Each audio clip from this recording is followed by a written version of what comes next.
You don't leave out the gad chin touch, motherfucker. Good day, you sexy internet travelers. Bailey here. Now, as you can probably tell from the title, I have some certain opinions about Tokyo Ghoul Season 3 so far, and I'm gonna get into those, but before I do, I want to say that I freaking love Tokyo Ghoul, right? Like, this is one of my favorite animes of all time. I was one of those few people with shit taste that actually enjoyed Season 2. You know why? Because I will literally just fangirl over this anime in any form you give it to me. With that said, I am not remotely satisfied with the way this new season is going right now, so let's talk about it. Now, I hate being a negative Nancy, so I'm gonna start with saying I really think they nailed the opening. It really encapsulates the chaotic feel of Tokyo Ghoul. The vocalist is absolutely killer, and it's the first opening that I've heard in a while that I'm not gonna end up skipping in the future. Now, moving on to the actual anime itself, oh my god, what the f is going on? So the general standard for adapting manga to anime is 2 chapters of manga equals 1 episode of anime. Sometimes 1 chapter, sometimes 3, but it generally stays in this range. This single 20-minute episode sprinted through 6 chapters of material, and it shows. Because let me ask you this, right? What is this episode about? Is it about Heisei?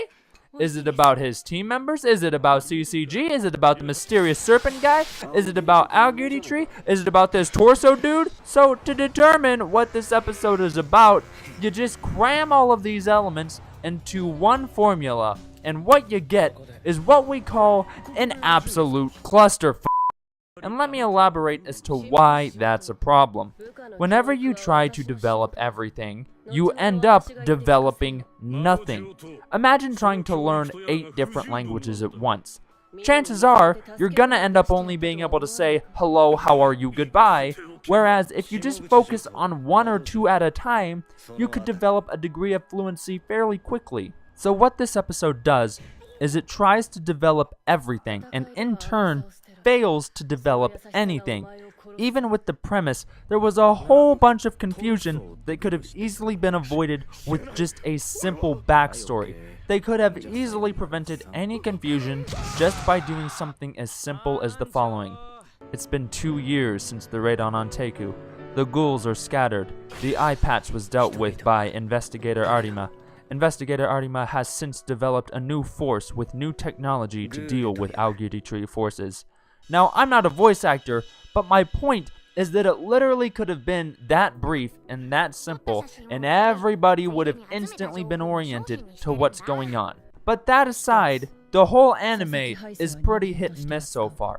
Our main character is Heisei Sasaki, and so far, I'm not really digging the anime's rendition of his character. They made him pretty lighthearted, and don't get me wrong, I think that's a fine thing, but I feel like they left out some features of his character. I really felt more of a sense of authority and seriousness, as well as darkness and melancholy when reading the manga. And sometimes that's attributed to scenes just being left out, which isn't always bad. For example, I thought it was really clever on the anime's part that they left out a scene right after the meeting with this ghoul where Kaneki makes his first appearance.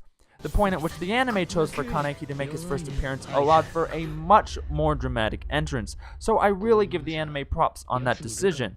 With that said, there are a few key things that can be major character development points that you definitely shouldn't leave out. Scene number 1, this scene right here. In the anime, this scene just sorta ended anticlimactically. But in the manga, it ends with this really heavy and dark frame that really illustrates the conflict of Heisei's struggle with the duality of his existence. Like, that is his character. That struggle of the 2 forms of his existence. And I'm not talking about human and ghoul. That was Kaneki's struggle. Heisei's struggle is between his individual existence and this area of his personality which is completely isolated from him, that he has no recollection of, friends and family that he does not remember, a personality that exists within him yet is not his.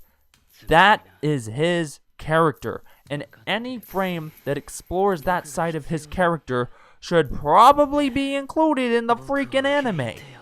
But unfortunately, it gets even worse, because not only did they leave out a scene that was a major character development point, but they also left out a scene that was a major character development point and a major plot point. So, you know this scene right here, yeah? So luckily, they got the dialogue in this scene pretty well, but unfortunately, they just missed this small, little, teensy tiny detail. The god spaghetti on the chin touch. The chin touch is the most useful plot device and most mysterious character nuance of Kaneki's personality. I do not understand how the directors of this anime deemed this to be an insignificant gesture. It is beyond me. But maybe they'll turn this around and use it in a clever way later. I mean, they did make good use of their timing with not revealing Kaneki's existence until the fight, so maybe they've got a good dramatic entrance planned for the notorious chin touch. I want to give this anime the benefit of the doubt, you know, I'm really hoping for the best with this one, and despite me being so critical of it right now, I do feel like they had a really good recovery with the pacing of episode 2. They went from doing 6 chapters in episode 1 back down to the normal pacing of 2, so that is promising. I was also critical of them making Heisei's character a little too lighthearted and casual, but I also think that by having it be this light in the beginning, they've given themselves a ton of room for the development of his character. Kaneki's character progressively got darker as it went through the seasons, so maybe they are trying to mimic his character construction. And if so, that could really turn some things around in a really good type of way. So I think there is potential here. With that said, I do not think they're actually gonna pull off any of what I just said. I think there have been way too many things thus far that indicate that whoever is in charge of this anime has literally no idea what they are doing. Like, it seems like common sense to me to orient the viewer to what's going on if you're jumping 2 years into the future and aren't following the previous storyline of the previous episode. It seems like pretty common sense to me not to try to cram 6 chapters into 1 episode. And it seems like pretty common sense to me to put in the god motherfucking chin touch. Anyway, thank you all for watching. If you enjoyed this video, please share, like, and subscribe for more. And as always, stay sexy, internet traveler.